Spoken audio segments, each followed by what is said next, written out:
سورة صاد تفسیر ابن کثیر۔ الحمد للہ رب العالمین والصلاة والسلام على اشرف الانبیاء وسید المرسلین سیدنا محمد وعلى آلہ واصحابہ اجمعین۔ اللهم صل على سيدنا محمد وعلى آل سيدنا محمد كما صليت على إبراهيم وعلى آل إبراهيم في العالمين إنك حميد مجيد۔ أعوذ بالله من الشيطان الرجيم، بسم الله الرحمن الرحيم۔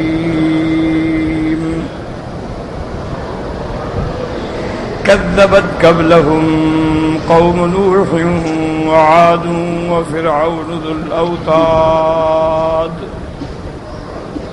وثمود وقوم لوط وأصحاب الأيكة أولئك الأحزاب إن كل إلا كذب الرسل فحق عقاب وما ينظر هؤلاء إلا صيحة واحدة ما لها من فواق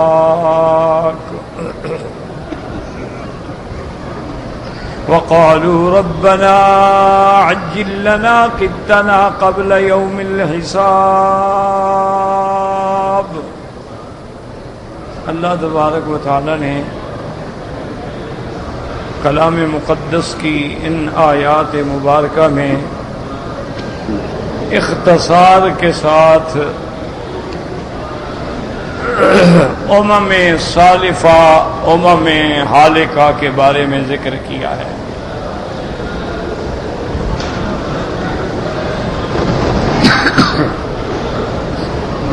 سب سے پہلی بات تو یہ دماغ میں رکھ لیں کہ قرآن مقدس نے سابقہ امتوں کے واقعات کیوں بیان کیے۔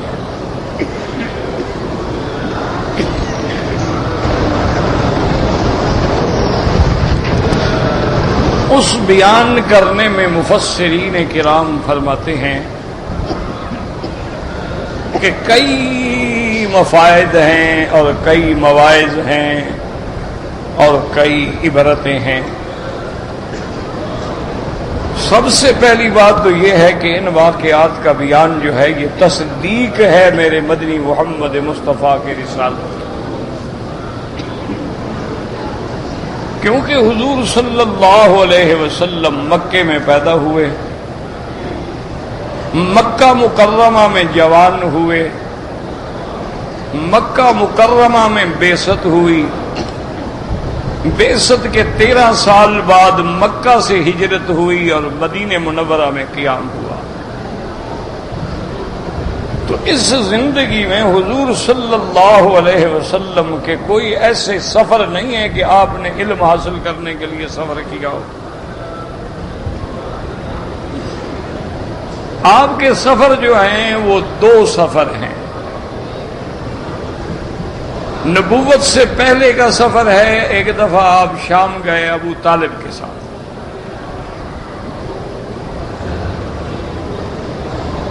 اور دوسری دفعہ سیدہ خدیجہ الکبریٰ رضی اللہ تعالی عنہا نے اپنے پیسے دے کر تجارت کے لیے حضور صلی اللہ علیہ وسلم کو بھیجا۔ اس کے علاوہ تو حضور کا سفر نہیں۔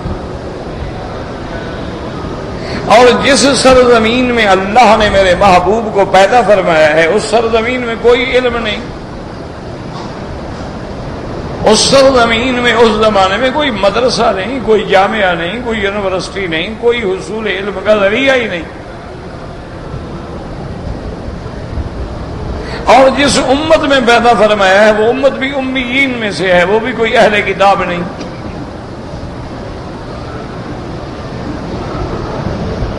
تو جب ذرائع علم کے بالکل یا مفقود ہیں کہ بھئی کہیں سے خبر آنے کا کوئی امکان نہیں،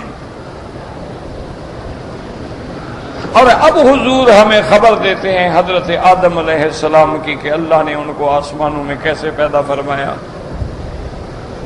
اللہ نے ان کو کیسے مسجود الملائکہ بنایا، ان سے کیسے غلطی ہوئی، شیطان نے کیسے بہکایا، پھر اللہ نے ان کو دنیا میں اتارا. یہ سارے واقعات جو بتا رہے ہیں تو حضور کے پاس تو کوئی ذریعہ نہیں ہے. حضور ہمیں خبر دیتے ہیں کہ حضرت نوح علیہ السلام نے 950 سال تک قوم کو دعوت توحید دی.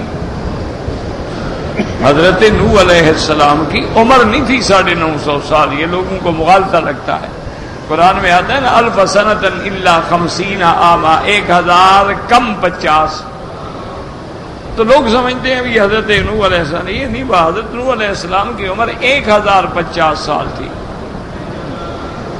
40 سال کے بعد آپ کو نبوت ملی، 950 سال آپ نے دعوت توحید دی، پھر قوم غرق ہوئی، اس کے بعد آپ 60 سال زندہ رہے اور پھر وفات ہو.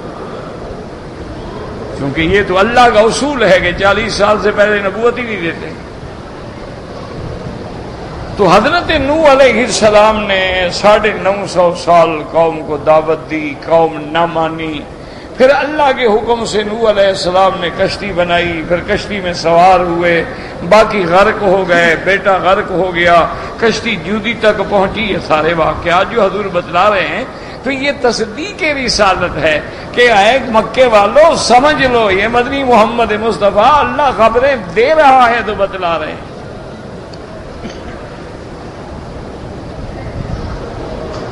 ورنہ حضور صلی اللہ علیہ وسلم کو کیسے علم ہو سکتا؟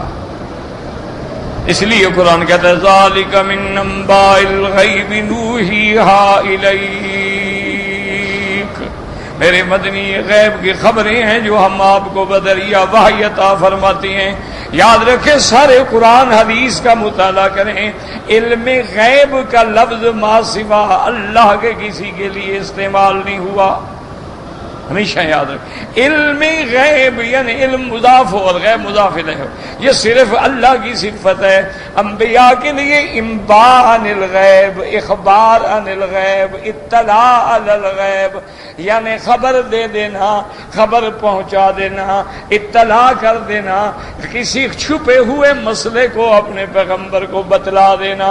یہ انباء تو ہو سکتا ہے، علم غیب خاص ہے، خدا ہے. اللہ کے سوا کوئی عالم الغیب نہیں ہے، اللہ کے سوا کوئی علام الغیوب نہیں ہے، اللہ کے سوا کوئی علیم بذات الصدور نہیں ہے. اس لیے حضور فرماتے ہیں قل ولو کنت اعلم الغیب لاستکثرت من الخیر وما مسنی السوء ان انا الا نذیر وبشیر لقوم یؤمنون. حضور پاک نے فرمایا میں یہ دعویٰ نہیں کرتا کہ مجھے علم غیب ہے. اگر میں علم غیب جانتا تو ساری بھلائیاں اکٹھی کر لیتا اور کبھی مجھے تکلیف نہ ہوتی. اگر مجھے علم غیب ہوتا تو میں 70 صحابہ جنگ احد میں شہید نہ کرواتا. اگر مجھے علم غیب ہوتا جو جنگ موتا میں میرے سینکڑوں صحابہ شہید نہ ہوتے. اگر علم غیب مجھے حاصل ہوتا کبھی میرے صحابہ کو جنگ میں شکست نہ ہوتی، کبھی مجھے تکلیف نہ ہوتی. علم غیب اللہ کی صفت ہے، وہ چاہیں تو خبر دے دیتے ہیں، نہ چاہیں تو نہ دیں. ہمیشہ اپنے اعتقادات کو صحیح رکھیں. یہ جو کہہ دیتی ہے نا جی انبیاء کو بھی علم غیب ہے، اولیاء کو بھی، یہ کفر ہے. یہ چھوٹا موٹا گناہ نہیں، بندہ سیدھا کافر ہو جاتا ہے. عالم الغیب صرف اللہ کی ذات ہے. وَعِندَهُ مَفَاتِحُ الْغَيْبِ لَا يَعْلَمُهَا إِلَّا هُوَ. اللہ فرماتے اندہ اسی ہی کے پاس ہے. یاد رکھو ظرف مقدم ہے، یہ نہیں فرمایا کہ مفاتیح الغیب اندہ کہ خزانے غیب کی کنجیاں اس کے پاس ہیں. فرمایا نا وَعِندَهُ مَفَاتِحُ الْغَيْبِ، یہ حصر ہو گیا کہ غیب کے خزانے کی تو چابیاں ہی اسی کے پاس ہیں. جب چابی نہیں، تالا نہیں کھلتا، دروازہ نہیں کھلتا تو کوئی غیب کیا جانے گا. یعلم ما فی البر والبحر وما تسقط من ورقة إلا يعلمها ولا حبة في ظلمات الأرض ولا رطب ولا يابس إلا في کتاب مبین. یہ اسی کی صفت ہے کہ جو خشکی میں ہے، جو دریاؤں میں ہے، جو درختوں سے پتے گرتے ہیں، جو زمینوں میں دانے اگتے ہیں، کوئی نہیں جانتا مگر اللہ تبارک و تعالی. اور کسی کو علم غیب نہیں ہوتا، یاد رکھ لیں ہمیشہ.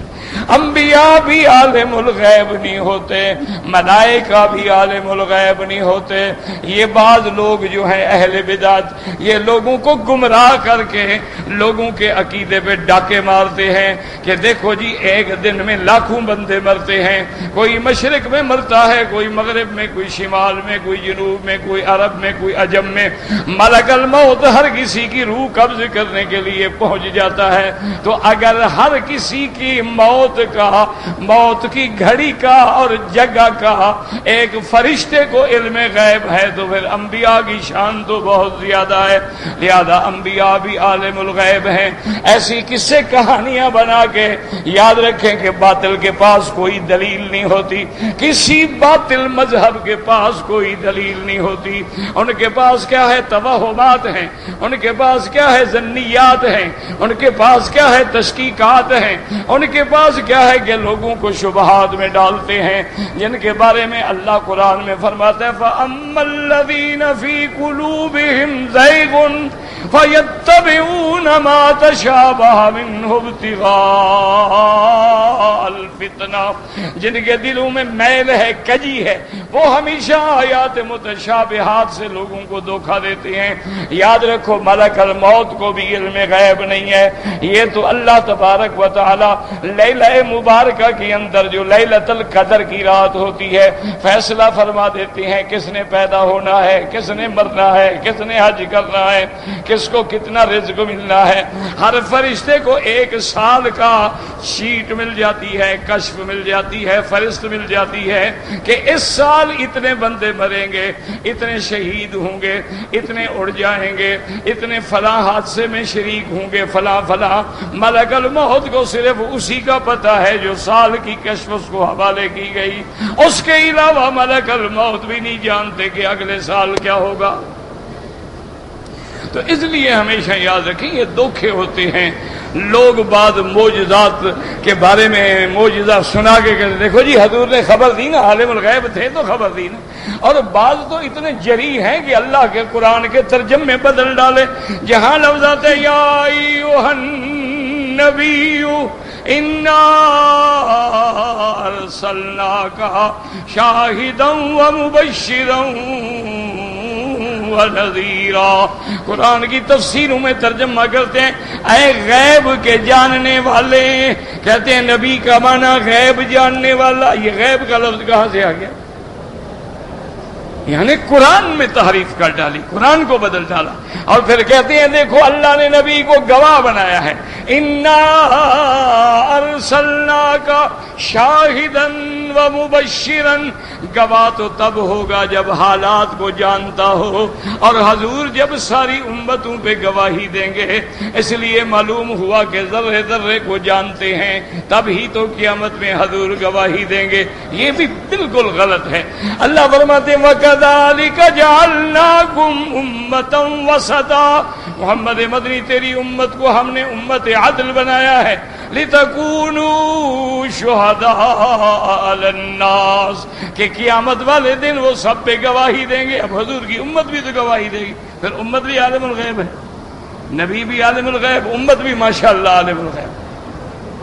حالانکہ قرآن میں باقاعدہ موجود ہے کہ قیامت والے دن جب نبی آئیں گے ہر امت پیش ہوگی.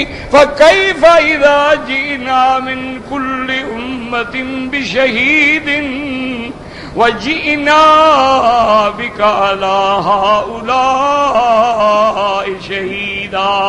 اللہ فرماتی ہر پیغمبر کو بلائیں گے، پیغمبر سے فرمائیں گے تم نے ان کو میری تبلیغ کی، توحید پہنچائی، دین پہنچایا. کہیں گے پہنچایا. اللہ فرمائیں گے امت اسے بتانے گا نہیں جناب انہیں نہیں پہنچایا.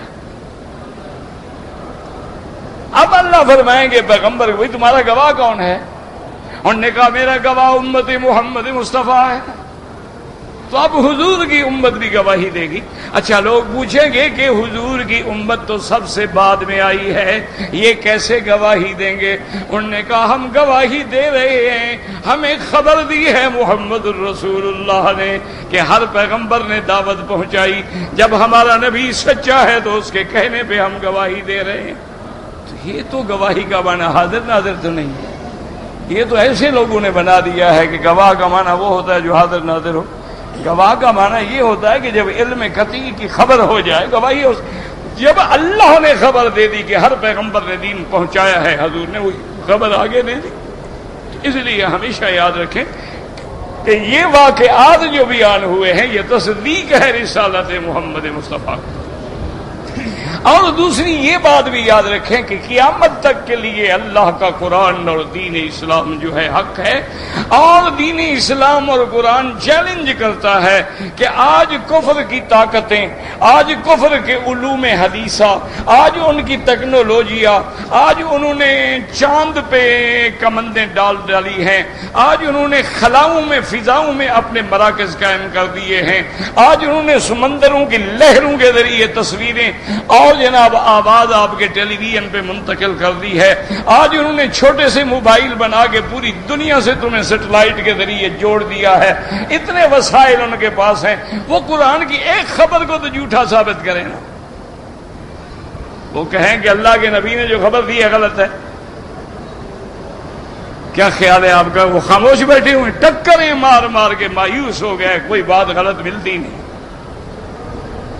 آخر میں آگے انہیں ماننا پڑتا ہے کہ جو محمد عربی نے کہا وہ سچ ہے، یہ نہیں ہے۔ یعنی ابھی تازہ بات ہے، ایک آدمی ہے وہ کافر ہے، عیسائی ہے، بہت بڑا ڈاکٹر ہے، بیکٹیریا کا یہ جراثیم جو ہوتے ہیں ان کے بارے میں وہ ڈاکٹر ہے۔ یہ عام ڈاکٹر نہیں ہماری ہسپتالوں میں بیٹھنے والے، ہمارے ہاں تو جو آدمی تھوڑا سا ڈسپینسر بھی ہو جائے وہ بھی ڈاکٹر ہو جاتا ہے۔ غریبوں کو لوٹنا ہے، یتیموں پر تجربہ کرنا ہے، بیواؤں پہ سیکھنا ہے، کس نے پوچھنا ہے، وہ مر جائے کوئی جیتا رہے۔ وہ انٹرنیشنل لیول کا ڈاکٹر ہے، اس نے کہیں حدیث سنی کہ حضور صلی اللہ علیہ وسلم فرماتے ہیں کہ برتن پلید ہو جائے 3 دفعہ دھو ڈالو بس پاک ہو گیا، لیکن اگر کتا منہ مار لے تو حضور صلی اللہ علیہ وسلم فرماتے ہیں کہ 7 دفعہ دھو اور 1 دفعہ اس کو مٹی مل کے مانج کے صاف کرو۔ اس نے کہا میرے دماغ میں بات آ گئی کہ کیا مطلب ہے کہ ہر چیز تو 3 دفعہ سے پاک ہو جاتی ہے؟ یہ مسلمانوں کو جو کتے سے مخالفت ہے، کتے کو پلید سمجھتے ہیں، نجسلعین سمجھتے ہیں، اور ہم لوگ جو کہ کتے کے زیادہ قریب ہیں، کیونکہ کافروں کے ہاں تو فیملی ہی ہوتی ہے نا، ایک میاں ایک بیوی ایک کتا، بس فیملی مکمل ہو گئی، ہونا بھی چاہیے، نسل ان کی ہے، ان کی فیملی ہے۔ اسی لیے تو آپ نے دیکھا ہوگا نا کہ وہ اس کے بعد بیوی نہ ہو کتا ضرور ہو، بیوی کے بعد شوہر نہ ہو کتا ضروری ہے۔ اور باقاعدہ اب تو وہاں جناب کتوں کے لیے ہوٹل ہیں جہاں بیٹھ کے وہ لنچ کرتے ہیں، ڈنر کرتے ہیں، ان کے لیے شیمپو ہیں، ان کے لیے پیسٹریاں ہیں، ان کے لیے کیک ہیں، ان کے لیے کافی ہے، ان کا تو خوراک انسانوں کی خوراک سے بھی مہنگی ہے۔ تو اس نے کہا میرے دل میں خیال آیا کہ مسلمانوں کو ہمارے ساتھ چونکہ ضد ہو گئی ہے، ہر بات میں ہماری مخالفت کرتے ہیں، چونکہ ہم تو کتے کو چاٹتے ہیں، چومتے ہیں، کتا ہمارے منہ کو زبان سے صاف کرتا ہے، پیار اپنا ظاہر کرتا ہے، تو اس لیے انہوں نے بس یہ کہہ دیا ان کے پیغمبر نے کہ جی اس کو 7 دفعہ دھوئیں اور 1 دفعہ مٹی سے ملیں۔ انہوں نے کہا یہ کیا بات؟ پھر اس نے کہا مجھے خیال آیا کہ چلو بھائی آخر ایک بات ہے، اس کا تجربہ کرنا چاہیے، تو میں نے اپنے پاس جو برتن رکھا تھا جس میں کتے کو پانی پلاتا تھا، کھانا کھلاتا تھا، وہ زبان سے چاٹتا تھا، اس کو کہتا ہے کہ میں نے 1 دفعہ دھویا، پھر میں نے میکروب لگایا، مشین لگائی، دیکھا کہ ابھی جراثیم باقی ہیں، 2 دفعہ دھویا، 3 دفعہ دھویا، 4 دفعہ دھویا، جراثیم باقی ہیں، 5 دفعہ دھویا، 6 دفعہ دھویا، 7 دفعہ دھویا، جراثیم باقی ہیں، جب میں نے مٹی سے رگڑ کے صاف کیا تو اب جراثیم مر گئے۔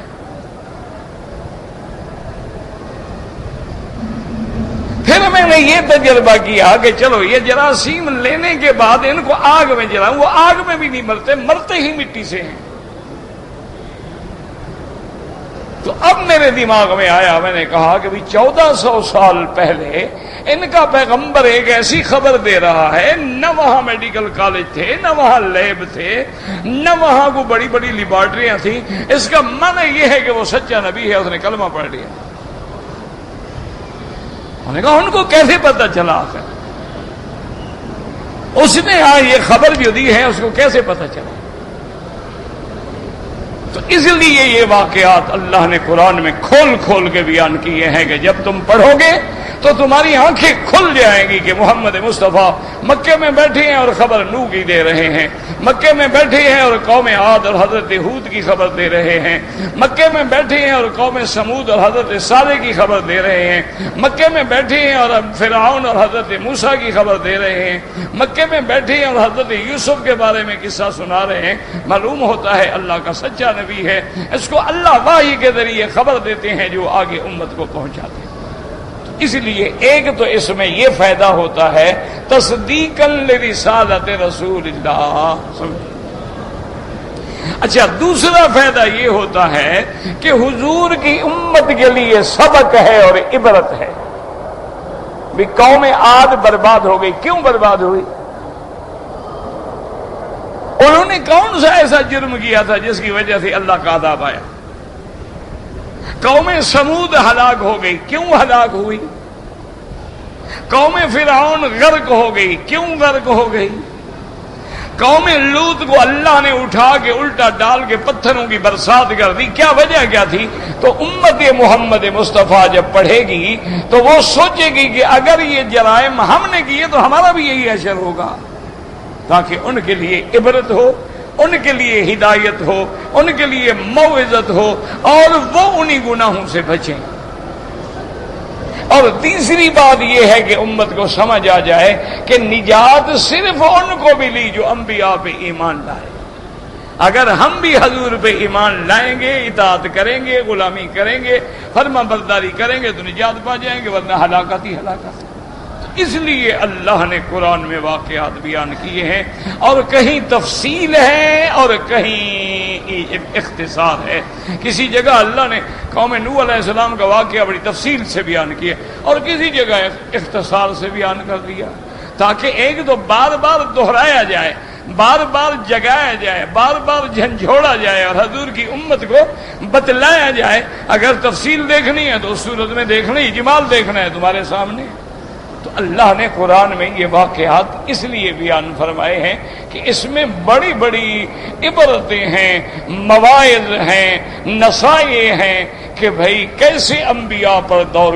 اور تیسری بات یہ ہوتی ہے تسلیۃ لقلب رسول اللہ، اللہ اپنے نبی کے دل کو تسلی دیتے ہیں کہ محمد مصطفیٰ اگر قریش آپ کے مخالف ہیں تو بالکل نہ گھبرائیں، ہر نبی کے مخالف تھے، ہر قیامت تک ہر حق کہنے والے کے مخالف ہوں گے، انہوں نے بھی صبر کیا، آپ بھی صبر کریں، وہ بھی اپنی دعوت پہ جمے رہے اور آپ بھی اپنی دعوت پہ جمے رہیں۔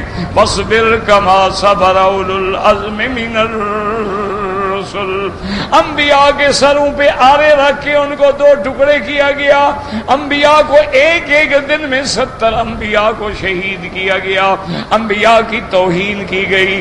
حضرت نوح کے گلے میں رسا ڈال کے ظالم آگے کھینچتے تھے، جب بے ہوش ہو جاتے آنکھیں ابل پڑتی تو گرا کے چلے جاتے۔ اللہ نے فرمایا میرا مدنی، ہر نبی، ہر رسول، ہر دائی کے راستے میں کانٹے بچھتے ہیں، تکلیفیں آتی ہیں، لیکن اس کا کام یہ ہے کہ وہ اپنے دعوے پہ پہاڑ کی طرح جمع رہے۔ آخر انجام یہ ہوگا کہ دشمنی کرنے والے برباد ہو جائیں گے، اللہ کا نبی اور ماننے والے جو ہیں وہ کامیاب ہو جائیں۔ اس لیے اللہ قرآن میں ان واقعات کو بیان کرتے ہیں، اس لیے ان آیات میں اختصار ہے، مختصر، چونکہ یہ سارا تفصیل آپ پہلے پڑھ چکے ہیں۔ کذبت قبلہم قوم نوح وعاد، كذبت قبلهم قوم نوح وعاد وفرعون ذو الاوتاد. میرا مدنی آپ سے پہلے قوم نوح نے تکذیب کی، اسی طرح قوم عاد نے تکذیب کی، اسی طرح فرعون نے تکذیب کی. کون فرعون؟ وفرعون ذو الاوتاد. یاد رکھو اوتاد کہتے ہیں وتد. وتد کا معنی میخیں گڑی ہوئی ہوں. جیسے اللہ فرماتے ہیں کہ ہم نے پہاڑوں کو زمین کے لیے میخیں بنا دیے. والجبال اوتادا، کہ زمین کو ہم نے میخیں لگا دی ہیں کہ ہلے نہیں. تو فرعون کو ذل اوتاد جو ہے کیوں کہتے ہیں، اس کی دو وجوہات ہیں، یاد رکھ لیں. ایک وجہ یہ ہے، بعض علماء نے فرمایا اس کی سلطنت بڑی مضبوط تھی، بڑی مستحکم تھی کہ سینکڑوں سال تک بیٹھا رہا، کسی نے کوئی ہلا نہ سکا اس کو. تو اس لیے مانا یعنی اس کے کھونٹے گڑے ہوئے تھے، اس کی کرسی بڑی مضبوط تھی کہ اس کی سلطنت کو کسی نے ہلایا ہی نہیں. اور بعض علماء فرماتے ہیں نہیں، کہ وہ ظالم تھا، وہ ظالم تھا بدبخت، جس مخالف کو ظلم کرنا چاہتا تھا دیواروں میں کھڑا کر کے ان کے ہاتھوں میں میخیں ڈال دیتا، پاؤں میں میخیں ڈال دیتا، یا زمین پہ لٹا دیتا، ہاتھوں میں بھی میخیں گاڑ دیتے، پاؤں میں بھی میخیں گاڑ دیتے، اور ایک بڑا پتھر اوپر لٹکا دیتے، پھر پتھر پھینکا جاتا تو وہ بیچارہ ہمیشہ کے لیے کچل دیا جاتا. اسی لیے اس کو ذل اوتاد کہا جاتا تھا. اور اسی تفسیر کے پیش نظر علماء نے اس قصے کو بھی نقل فرمایا ہے کہ جب اس ظالم نے حتیٰ کہ اپنی بیوی آسیہ پر بھی یہ ظلم کیا، ان کے ہاتھ پاؤں میں بھی میخیں گاڑ دی اور اوپر پتھر لٹکا دیا کہ یا تو اللہ کے نبی موسیٰ علیہ السلام کا دین چھوڑ دو اور مجھے خدا مان لو، ورنہ اسی طرح میں تمہیں بھی عذاب دوں گا. میں یہ نہیں دیکھوں گا کہ میری بیوی ہے.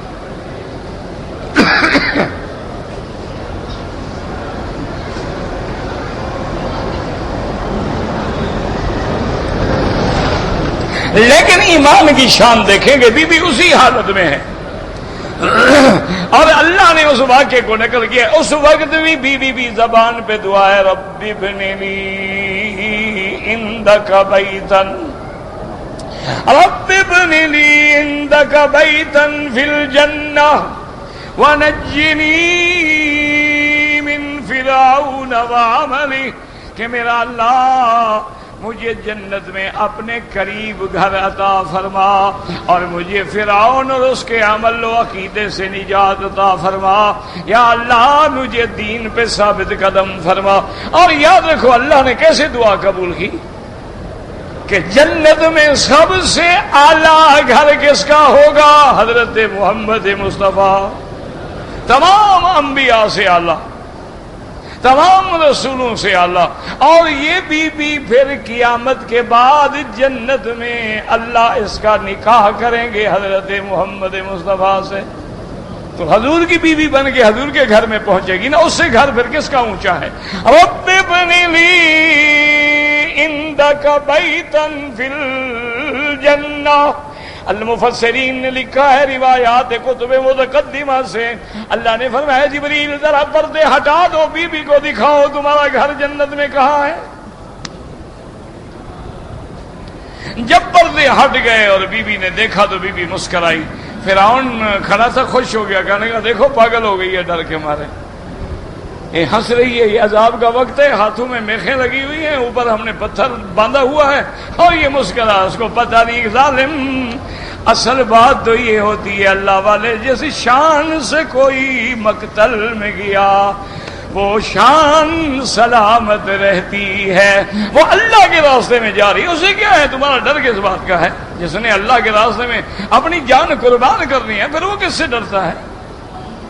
اب تک بیوی جو ہے وہ شہید ہو. اس لیے کہتے ہیں وَفِرْعَوْنُ ذُو الْأَوْتَادِ وَثَمُودُ وَقَوْمُ لُوطٍ وَأَصْحَابُ الْأَيْكَةِ أُولَئِكَ الْأَحْزَابُ. اللہ نے فرمایا اسی طرح قوم سمود، اسی طرح قوم لوط، اسی طرح وہ درختوں کے جھنڈ والے اصحاب الایکہ، یہ ساری کی ساری جماعتیں جو ہیں ان کا حال کیا تھا؟ ان کل الا کذب الرسل، ان کل إلا كذب الرسل فحق عقاب. ان میں سے ہر ایک نے رسولوں کی تکذیب کی، جب رسولوں کو جھٹلایا تو میرا عذاب واقع ہو گیا، سچ ہو گیا، ثابت ہو گیا. وما ينظر هؤلاء إلا صيحة واحدة ما لها من فواق. اللہ فرماتے ہیں یہ ظالم سمجھتے ہیں قیامت کیسے ہوگی، کب ہوگی، کیسے یہ عالم فنا ہوگا، کیسے دوسرا عالم پیدا ہوگا. اللہ نے فرمایا ظالموں، ایک صیحہ ہوگی، ایک آواز ہوگی، اسرافیل جو ہے وہ سور پھونکیں گے اور قیامت ایسے اچانک آ جائے گی. قیامت قریب آ چکی ہے، قیامت تمہارے نزدیک آ چکی ہے. اقتربت الساعة وانشق القمر وأن الساعة آتية لا ريب فيها ان اللہ یبعث من فی القبور. قیامت برحق ہے، قیامت آنے والی ہے. یاد رکھو دشمنان اسلام کہتے ہیں، قرآن کہتا ہے قیامت قریب ہے. ہزاروں سال گزر گئے، قریب کا کیا معنی ہے؟ اللہ نے فرمایا یہ ظالم جاہل ہیں، یہ نہیں سمجھتے ہیں اللہ کے علم میں وہ قریب ہے. انہم یرونہ بعیدا ونراہ قریبا. یہ اس کو بعید سمجھتے ہیں، بعید الوقوع سمجھتے ہیں، ہم قریب سمجھتے ہیں کہ ہمارے لیے مشکل کوئی نہیں ہے، جب چاہے آ جائے گی. اور اس کے بعد دوسری بات یاد رکھو، ہر آنے والی چیز قریب ہوتی ہے اور جانے والی چیز دور ہوتی ہے. قیامت آ رہی ہے، دنیا جا رہی ہے. الدنیا مدبرۃ والآخرۃ مقبلۃ.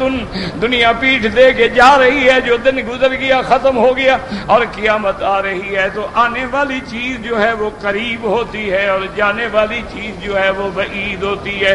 اور تیسری بات یاد رکھیں کہ قریب کا معنی وہ نہیں ہوتا جو تیرے دماغ میں ہو. ہر چیز کی مصطلحات الگ ہیں. یہ تو اللہ کے قرآن کا فرمان ہے اور قرآن کی اصطلاح میں ہے.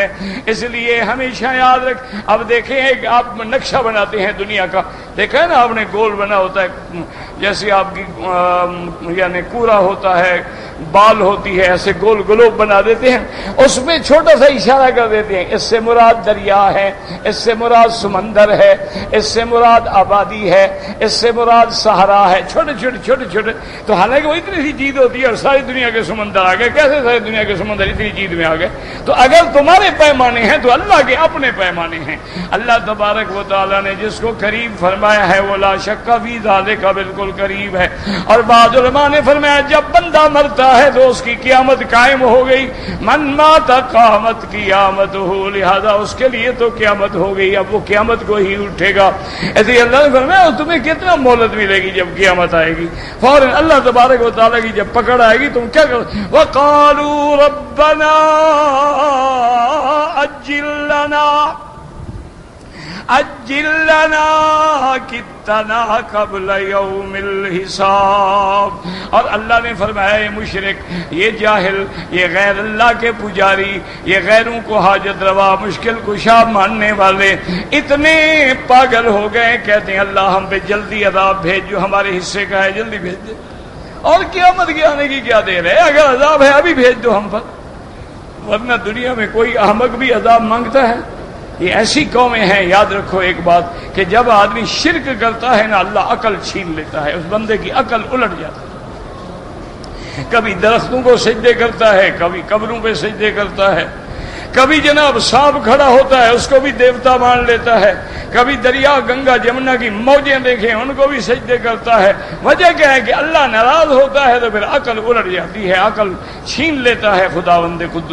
اس لیے ورنہ کون کہتا ہے کہ ہم پہ عذاب آئے؟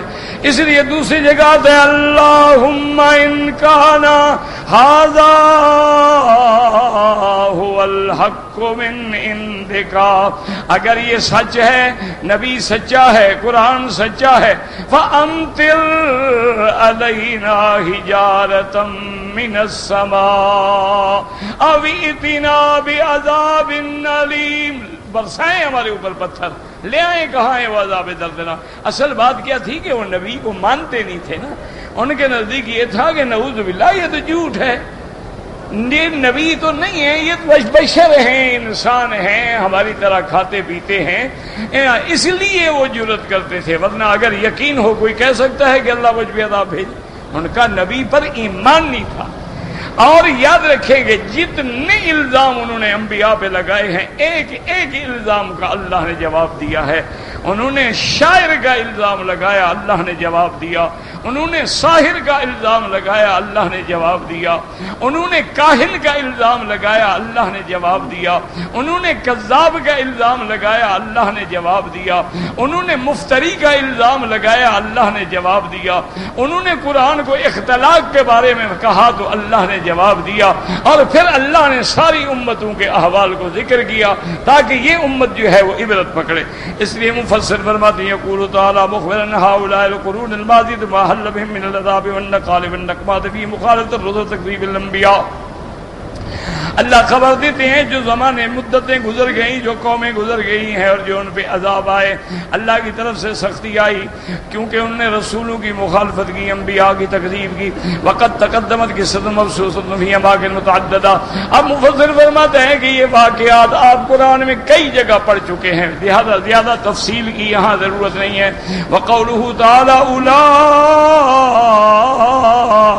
الاحزاب، جو قومیں پہلے گزری، جو جماعتیں پہلے گزری ہیں مکے والوں، کانوا اکثر منکم واشد قوۃ، وہ تم سے عدد میں بھی زیادہ تھے، طاقت میں بھی زیادہ تھے، واکثر اموالا واولادا، مال میں بھی زیادہ تھے، اولاد میں بھی زیادہ تھے۔ فما دافع ذلك المذاب بالله من شيء لما جاء ربك، جب اللہ کا عذاب آیا نہ دولت نے روکا، نہ مال نے، نہ اولاد نے، نہ طاقت نے، کوئی چیز تمہارے پاس تو کچھ بھی نہیں ہے، ان کو نہیں بچا سکے، تم کس بات کرتے ہو؟ ان کل الا كذب الرسل فحق عقاب فجعل علة اهلاكهم وتكذيبهم بالرسل فليحذر المخاطبون من ذلك شد الحذر۔ اب اللہ نے بتایا کہ ان کے ہلاک ہونے کا سبب کیا تھا، علت کیا تھی کہ انہوں نے انبیاء کی تکذیب کی، لہذا حضور کی امت کو ڈرنا چاہیے کہ تم بھی تکذیب کرو گے تو پھر تمہارا بھی یہی حال ہوگا۔ وما ينظر هؤلاء إلا صيحة واحدة ما لها من فواق۔ قال مالک عن زید بن سمعہ صحابہ مسلمیت اے ما ينظر، یعنی کوئی دوسری بات نہیں ہے، یہ ما ينظرون الا الساعة، قیامت کے انتظار کر رہے ہیں، ان تأتیہم بغتۃ وقد جاء اشراطها، قیامت اچانک آئے گی، اور قیامت کی جتنی نشانیاں ہیں، جتنی علامتیں ہیں وہ آ چکی ہیں۔ علامات صغریٰ گزر گئی ہیں، باقی علامات کبریٰ ہیں۔ یاد رکھو جو چھوٹی نشانیاں ہیں قیامت کی وہ ساری پوری ہو گئی ہیں، اب باقی بڑی بڑی نشانیاں ہیں۔ خروج الدابۃ من الصفا، صفا پہاڑ سے ایک جانور نکلے گا، یتکلم، انسانوں کی طرح کلام کرے گا، اسی طرح یاجوج ماجوج کا نکلنا، اسی طرح مہدی کا آنا، اسی طرح حضرت عیسیٰ ابن مریم کا نازل ہونا، یہ بڑی علامات باقی ہیں، باقی چھوٹی علامتیں تو سب پوری ہو چکی ہیں۔ فقط اب قیامت بالکل قریب آ گئی ہے، اور صیحہ سے کیا مراد ہے کہ جب سور پھونکا جائے گا اور گھبراہٹ طاری ہوگی، الذی یامر اللہ تعالی اسرافیل ان یطولها فلا يبقى احد من اهل السماوات والارض الا فدع الا من استثنى عز وجل۔ جب پہلا سور پھونکا جائے گا اللہ حکم دیں گے اسرافیل کو کہ سور کے پھونک کو زیادہ لمبا کرو، حتیٰ کہ زمین پہ دنیا میں جو چیز ہوگی سب فنا ہو جائے گی۔ ونفخ فی الصور فصعق من فی السماوات من فی الارض الا من شاء اللہ ثم نفخ فیہا اخری فاذا هم قیام ینظرون۔ پہلا سور پھونکا جائے گا دنیا ختم، اور دوسرا سور پھونکیں گے تو سب قبروں سے اٹھ کھڑے ہوں گے، ان کے درمیان میں 40 سال کا وقفہ ہوگا۔ قالوا جل وعلا قالوا ربنا عجل لنا كتنا قبل يوم الحساب، هذا انكار من الله تعالى المشركين في دعاء على انفسهم بتعجيل العذاب فان الكتاب هو الكتاب وكيل والحظ والنصيب۔ اللہ پاک نے فرمایا دیکھو یہ کیسی بدبخت قوم ہے، اپنی ہلاکت کی دعائیں مانگتی ہے، اپنے لیے عذاب کو جلدی مانگتی ہے۔ کتنا مانا ہمارے حصے میں جو عذاب ہے وہ آ جائے جلدی، کت کا معنی لکھا ہوا، کت کا معنی حظ و نصیب۔ قال ابن عباس رضي الله عنهما مجاهد زهاق وسلم غير واسال تاجيل العذاب زاد قتادة كما قالوا اللهم ان كان هذا هو لكم من عندك فامطر علينا حجارة من السماء او ائتنا بعذاب أليم قيل سألوا تاجيل نصيب من الجنة كان موجودي الگزار في الدنيا وإنما خرج هذا منهم مخرج الاستبعاد والتقذيب. اصل تو یہ تھا استعجال جنت کا، لیکن یہ چونکہ مانتے نہیں تھے نا، وہ کہتے تھے نہ عذاب آئے گا نہ قیامت آئے گی، کچھ بھی نہیں، اس لیے ایسی باتیں کرتے تھے. وقال ابن جرير سألوا تعجيل ما يستحقون من الخير والشر في الدنيا وهذا الذي قاله جيد وعليه يدور كلام الضحاك بن خالد الله اعلم.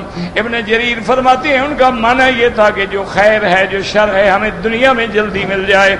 فلما كان هذا الكلام من ولا وجه الاستهزاء والاستبعاد قال الله تعالى رسولي آمن له بالصبر على ذاهم ومبشرا له على صبره بالعاقبة والنصر والظفر.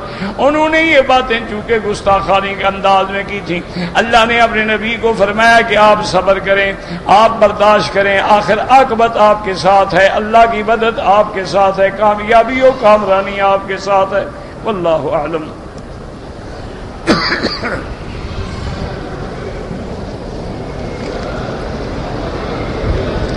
کہتے جی کہ ہمارے ملکوں میں نماز کے بعد جو ہاتھ اٹھا کے دعا مانگتے ہیں، تو ایک بات سمجھ لیں کہ دعا سے تو کوئی مذہب بھی منع نہیں کرتا. اللہ کا قرآن ہے کہ ادعونی، مجھ سے مانگو. اور اسی طرح حضور صلی اللہ علیہ وسلم نے ہر مشکل گھڑی میں اللہ سے دعائیں مانگی ہیں، اور یہی حکم ہے. مسئلہ یہ ہے کہ ہر نماز کے بعد دعا، ہر نماز کے بعد بھی حضور پاک نے دعا مانگی، صحابہ نے مانگی، خلفائے راشدین نے مانگی، لیکن ہاتھ نہیں اٹھاتے تھے. یہ نہیں ہے کہ دعا نہیں مانگتے تھے، دعا تو مانگتے تھے. اسی لیے ایک حدیث میں آتا ہے کہ دعا جو ہے دبر الصلوات جو ہے، ہر نماز کے بعد جو دعا کی جاتی ہے وہ اللہ کے ہاں قبول ہوتی ہے. تو یہ قبول ہونے کی گھڑی ہے. حضور بھی دعا نماز کے بعد استغفر اللہ، اسی طرح اللہم انت السلام، اسی طرح اللہم لا مانع لما اعطیت، حضور دعا فرماتے تھے. لیکن یہ نہیں ہوتا تھا کہ امام دعا کرے اور باقی سارے آمین کہیں. اس طرح حضور نے دعا نہیں مانگی. ایک بات یاد. لیکن بعض علماء جو ہیں وہ استدلال کرتے ہیں کہ جب دعا بھی ثابت ہے اور دعا میں ہاتھ اٹھانا بھی ثابت ہے کہ حضور نے ہاتھ اٹھا کے بھی دعا کی ہے، اور حضور نے یہ بھی فرمایا ہے کہ جب بندے کا عقل حرام سے ہوگا، پینا حرام سے ہوگا، لباس حرام سے ہوگا، اور حرام سے اس کا گوشت پروان چڑھے گا، پھر وہ ہاتھ اٹھائے گا اور لمبی لمبی دعائیں کرے گا، انا یستجاب لہ، کہاں سے قبول ہوں گی؟ تو معنی یہ ہے کہ ہاتھ اٹھا کے دعا مانگنا تو جائز ہوا. اسی طرح بارش کے دنوں میں حضور نے ہاتھ اٹھا کے دعا مانگی، اور اتنے ہاتھ اٹھائے کہ آپ کے بغلوں کی سفیدی جو تھی وہ بھی صحابہ نے دیکھی. تو اس لیے بعض علماء کہتے ہیں کہ جب ہاتھ اٹھانا ثابت ہے، چلو اس جگہ نہ ہو دوسری جگہ ہو، حدیث میں تو آ گیا، اس لیے بھئی اگر نماز کے بعد ہم ہاتھ، اور اس طرح یہ بھی آتا ہے کہ اللہ کا ہاتھ جماعت پہ ہوتا ہے، اور یہ بھی آتا ہے کہ جتنی جماعت بڑی ہوگی ان میں کوئی اللہ والا بھی ہوگا، اس کی دعا یا آمین کہنے سے ہماری دعا بھی شاید منظور ہو جائے. اس بنا پہ وہ ہاتھ اٹھاتے ہیں. اب مسئلہ سمجھیں کہ اس کو ضد نہ بنائیں. بعض لوگوں نے ضد بنا لی ہے کہ ایک دعا نہیں، وہ 3 دفعہ دعا کرتے ہیں. کبھی ہاتھ اٹھا لیے، کبھی نہ اٹھائے، بغیر ہاتھ اٹھائے دعا مانگ لی، کبھی مل کے مانگ لی، کبھی اکیلے مانگ لی. ضد نہ بناؤ اس کو. یہ ضد بنانا کہ ہر نماز کے بعد ہر حال میں ہاتھ اٹھانا ہے، یہ قرآن حدیث سے ثابت نہیں. ہمارے یہاں تو ہر بات میں ضد ہے نا، اتباع قرآن و سنت نہیں ہے، ضد ہے بس. کہتے جی کہ آپ پاکستان میں کب جائیں گے ہمیں سرگودا کے لیے؟ بھائی پاکستان تو 5-6 سال ہو گئے میں نہیں گیا. اب بھی اللہ عالم کب زندگی نے لکھا ہے، کب جائیں گے، کب اجازت اللہ چاہیں گے دیں گے۔ ایک تو اس ملک کے حالات بھی پڑھ پڑھ کے پریشان ہو جاتے ہیں کہ اگر ہم وہاں جائیں اور پھر جلسے کریں، اجتماعات ہوں، خدا نہ خواستہ کسی کو نقصان ہو، تو یہ بھی تو ایک بڑا مسئلہ ہے۔ جہاں انسان کی جان، مال، آبرو، عزت کی کوئی حفاظت ہی نہ ہو، کوئی قیمت ہی نہ ہو، تو آدمی کیا کرے؟ اس لیے ہم کہہ رہے چلو اللہ کے دروازے پہ بیٹھ کے جو خدمت ہو رہی ہے کر رہے ہیں۔ تو بہرحال انشاءاللہ اگر اللہ نے چاہا کبھی پاکستان میں آئے تو پھر انشاءاللہ آئیں گے۔ کل بھی مجھے اپنے میرے بھائی مرحوم ضیاء القاسمی، اللہ ان کی قبر پہ کروڑوں رحمتیں فرمائے، اللہ ان کی قبر کو باغ جنت بنائے، ہمارے بڑے باعزت با فخر ساتھیوں میں تھے جنہوں نے ساری زندگی اللہ کی توحید کے لیے جان لڑائی۔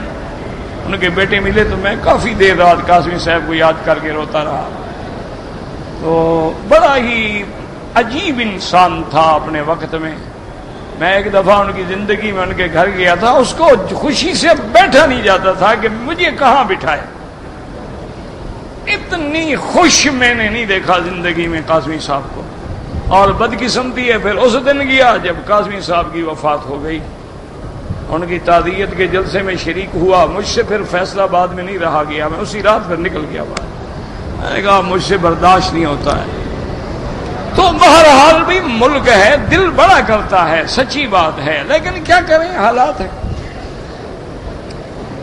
اللہ جتنے علماء فوت ہوئے، ہمارے ساتھی فوت ہوئے، تیرے دین کے دائی فوت ہوئے، ان کے قبروں کو باغ جنت بنا دے یا اللہ، ان پہ اپنی کروڑوں رحمتیں نازل فرما۔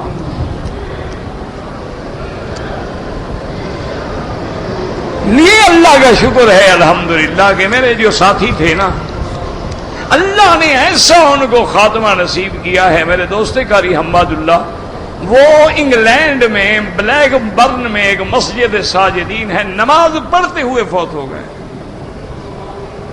سجدے کی حالت میں۔ اس سے بڑا خاتمہ کیا ہوگا کہ بندے کی زبان پہ سبحان ربی الاعلیٰ ہو۔ قاسمی صاحب کی موت میں تو نہیں تھا، لیکن میرے قریبی دوستوں نے جو مجھے بتایا کہ ڈاکٹر لاہور سے آئے تو انہوں نے انجیکشن وغیرہ تیار کیا، تو قاسم نے کہا چھٹ بیٹھ جاؤ یار، کیا کہا انجیکشن بنا رہے ہو، میرے جانے کا وقت آ گیا ہے، اور داڑھی پکڑی اور کہا اللہ تیری توحید کبھی نہیں بیچی، اور میرے پاس کوئی عمل نہیں ہے۔ اس سے بڑا کیا خاتمہ ہو کہ آدمی گواہ کر رہا ہے، کلمے کے گواہ ہو جاؤ۔ بڑے بڑے لوگ، اس لیے ہمیں حضرت مولانا محمد موسیٰ فوت ہوئے، اللہ اکبر، اور بڑے بڑے کس کس آدمی کا نام لیا جائے۔ اللہ بس ہم تو دعا ہی کر سکتے ہیں، اور تم بھی دعا کیے کرو کہ اللہ سب کا خاتمہ خیر پہ فرمائے، اور جب آخری گھڑی ہو زبان پہ جاری ہو جائے لا الہ الا اللہ محمد الرسول اللہ، کہ پہلی منزل آسان ہو گئی تو پھر اگلی انشاءاللہ آسان۔ میری عمر 21 سال ہے، میں پڑھ رہا ہوں، والدین کہتے ہیں کہ کام کرو۔ بہرحال میرا بھائی تم بھی علم کو بہانہ نہ بناؤ، کام بھی کرو، پڑھتے بھی رہو، والدین کو بھی راضی رکھو، اللہ کو بھی راضی رکھو۔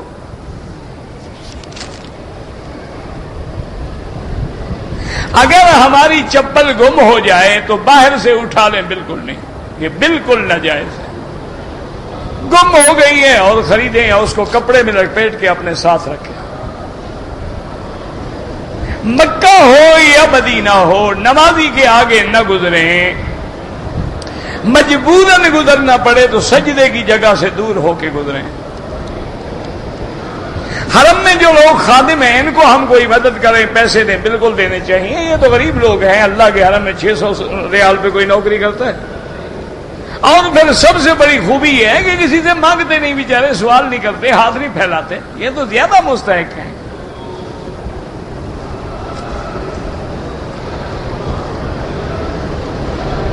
شیعہ کے گھر میں کھانا کھا سکتے ہیں، بالکل ہر کافر کے گھر میں کھا سکتے ہیں، کھانے کا کیا ہے، کھانا تو سب کے گھر میں جائز ہے، لیکن کھانا کھاتے کھاتے خود نہ بھڑک جانا، اس لیے اگر کچا ایمان ہے تو پھر دور رہو۔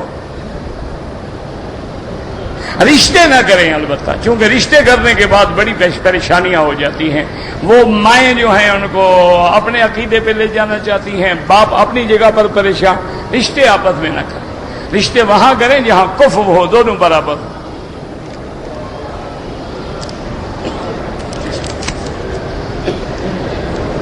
شیعہ کا کفر جو ہے نا میرا بھائی، شیعہ کی ایک قسم نہیں ہے.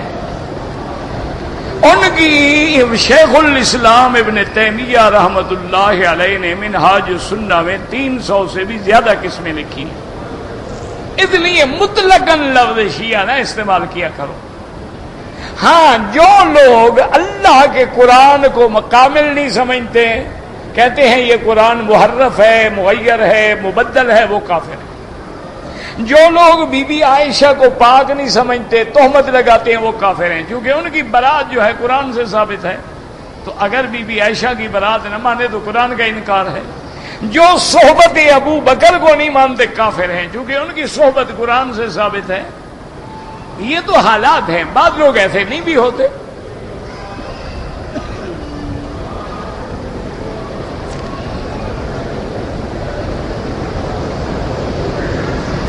ایک آدمی شوہر نے کہا کہ اگر میرے والدین کے گھر جائے گی تو طلاق دے دوں گا. اس سے طلاق نہیں ہوتی. گا سے طلاق نہیں ہوتی. دیکھو شوہر کیسا شریف آدمی ہے، میرے والدین کے گھر بھی نہ جاؤ. اچھا، یعنی اپنے والدین سے اتنا جلا ہوا شریف اولاد ہے، فرما بردار.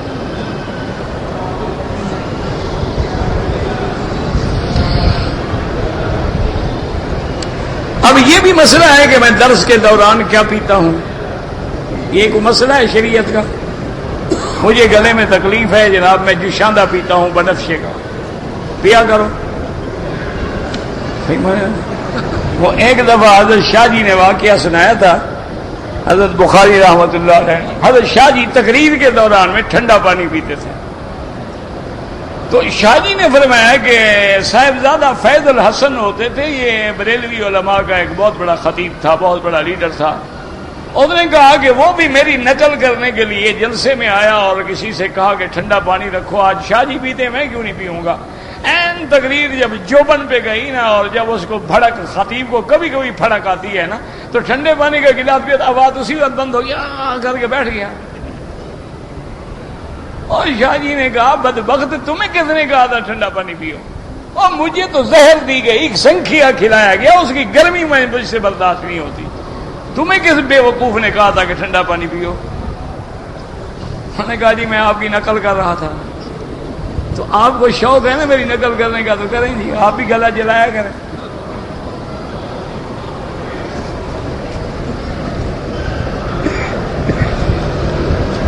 میں نے آپ کے درس سنے، اللہ نے میرے عقیدے کی اصلاح کی، مبارک ہو. آپ کا عمرہ کامیاب ہو گیا، آپ آئے اور آپ کا عقیدہ اللہ نے ٹھیک کر دیا. اصل تو عقیدہ ہے، ورنہ عمرے کا کیا؟ عمرہ تو ابو جہل بھی کرتا تھا، حج تو ابو جہل نے بڑے پڑے ہیں. تم تو صرف عمرہ کرتے ہو، ابو جہل نے کعبہ بنایا تھا. حج عمرے سے کچھ نہیں ہوتا جب تک عقیدہ ٹھیک نہ ہو. آپ کی ایک رشتہ دار ہیں، آپ کو ملنا چاہتے ہیں، بالکل عشاء کے بعد مجھے ملیں، کوئی منع نہیں. عشاء کے بعد دیکھ لیں میں کہاں بیٹھا ہوں، وہاں مجھ سے آرام سے مل لیں. رش میں تو ملنا اچھا نہیں ہوتا.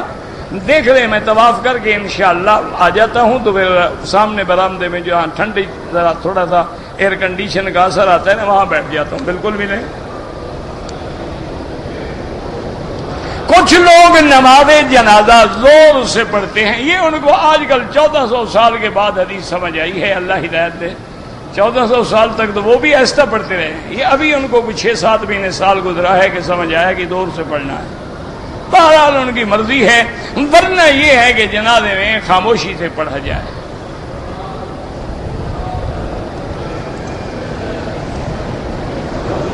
میرے والد مکے میں رہتے ہیں، عمرے کے بھی قابل ہے، میں نے ان کے لیے عمرہ کیا. چلو خیر، اللہ قبول کرے، لیکن کوئی ضروری نہیں. جب مکے میں موجود ہے خود کریں.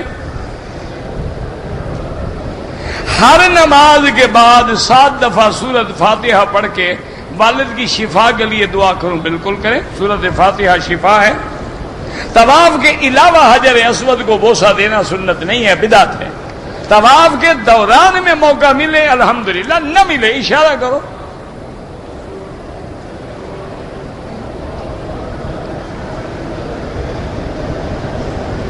کہتے جی کہ بعض لوگ شادی کے موقع پر دوسرے رشتہ دار کو دعوت نامہ نہ دینے کی وجہ سے شادی میں شریک نہیں ہوتے۔ بہرحال تو دعوت نامہ آپ سب کو دے دیا کریں نا، وہ بھی ٹھیک کہتے ہیں۔ تم ان سے تو قطع رحمی کر رہے ہو، ان کو دعوت پہ بلا رہے ہو، ان کے نہ آنے سے ناراض ہو تو ان کو بلانے پر وہ ناراض نہیں ہوں گے۔ سب کو بلاؤ، سب کو ملو۔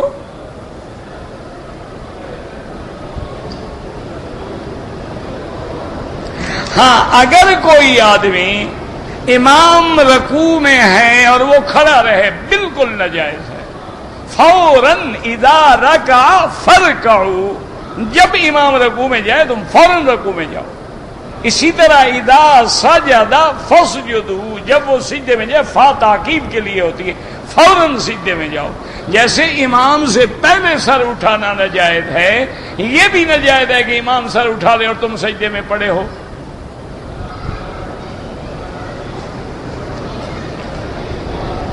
بینک میں کام کرنا جائز ہے، اگر دوسری جگہ نوکری ملے تو ناجائز ہے۔ جب تک دوسری جگہ نوکری نہ ملے کرتے رہو، مجبوری ہے، اور دوسری جگہ نوکری ڈھونڈو، جب مل جائے تو چھوڑ دو۔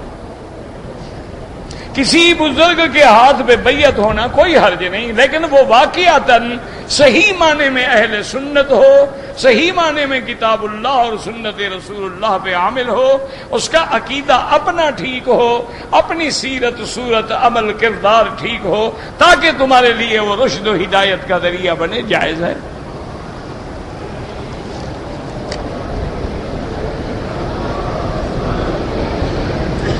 جو لوگ امام مسجد کو غائب کا علم جاننے والا سمجھتے ہیں، بہرحال جو لوگ کسی بزرگ کو عالم الغیب سمجھتے ہیں وہ کافر ہو جاتے ہیں، ان کے پیچھے نماز نہیں ہوتی۔ عالم الغیب صرف اللہ ہے، یاد رکھو، یہ نص سے قطعی، قل لا يعلم من في السماوات والارض الغیب الا اللہ۔ اللہ نے فرمایا میرے مدنی کہہ دو آسمان اور زمینوں میں کوئی نہیں جو علم غیب کا جاننے والا ہو مگر اللہ۔ یہ جو مکڑی ہے جرادہ حلال ہے؟ ہاں بالکل حلال ہے۔ عمرہ کرنے سے حج فرض نہیں ہو جاتا۔ میں آپ کے ہاتھ پر بیعت کرنا چاہتا ہوں، میں بھی آپ کے ہاتھ پر بیعت کرنا چاہتا ہوں، پہلے آپ مجھے کر لیں۔ اللہ کے بندے کسی اللہ والے کو ڈھونڈو، میں گناہ گار بد کردار آدمی، مجھ سے اپنے گناہ نہیں اٹھائے جاتے، تمہارے گناہوں کی گٹھلی بھی اپنے سر پہ رکھ لو۔ اچھی بات ہے یار، کوئی بزرگ ڈھونڈو، اللہ والا ڈھونڈو۔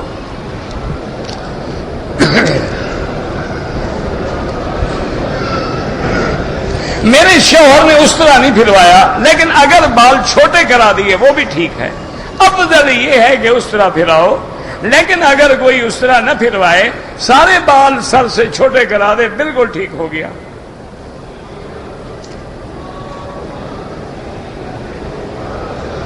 ہم عمرے کے لیے آئے ہیں، ایک بھائی نے احرام نہیں باندھا، بہرحال اب وہ عمرہ بھی قضا کرے اور ایک بکری دم بھی ادا کرے۔ ربنا تقبل منا انک انت السمیع العلیم۔ دعا کریں اللہ عالم اسلام پہ رحم فرما، یا اللہ مسلمان ان کشمیر پہ رحم فرما، یا اللہ کشمیری مسلمانوں پہ رحم فرما، یا اللہ آج وہ باپرد خواتین سڑکوں پہ دھکے کھا رہی ہیں، روٹی کے لیے دودھ کے لیے بچے تڑپ رہے ہیں، یا اللہ فلسطینی مسلمانوں پہ رحم فرما، یا اللہ عراق میں ہیں مسلمان، عرب میں ہیں، عجب میں ہیں، جس ملک میں ہیں ان کی جان مال آبرو عزت کی حفاظت فرما، یا اللہ تمام عالم اسلام کی حفاظت فرما، یا اللہ اس بلد الامین کو قیامت تک ہر فتنے سے محفوظ فرما۔ اللہم اجعل لنا وللمسلمین من کل ہم فرجا ومن کل ضیق مخرجا ومن کل بلاء عافیا، وصلی اللہ تعالی علی خیر خلقہ سیدنا محمد وعلی آلہ وصحبہ اجمعین۔